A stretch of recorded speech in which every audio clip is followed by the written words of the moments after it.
Welcome to our channel. If you want to connect your Ring doorbell to Alexa, follow these simple steps to integrate your smart home devices seamlessly. Step 1. Make sure your Ring doorbell is properly installed and connected to your Wi-Fi network using the Ring app on your smartphone. Step 2. Open the Amazon Alexa app on your mobile device and ensure you're logged in with the same Amazon account linked to your Ring doorbell. Step 3. Tap on the More menu at the bottom right corner of the Alexa app, then select Skills and Games. Step 4. Search for the Ring skill in the search bar and tap on it when it appears in the results. Step 5.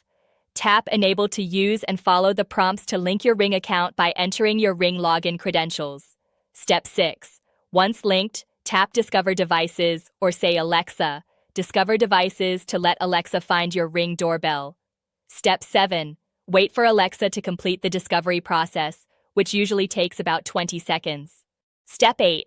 You can now control your Ring doorbell using voice commands like Alexa, show me the front door on compatible Echo Show devices, or receive doorbell notifications through your Alexa-enabled devices. Don't forget to like this video and subscribe to our channel.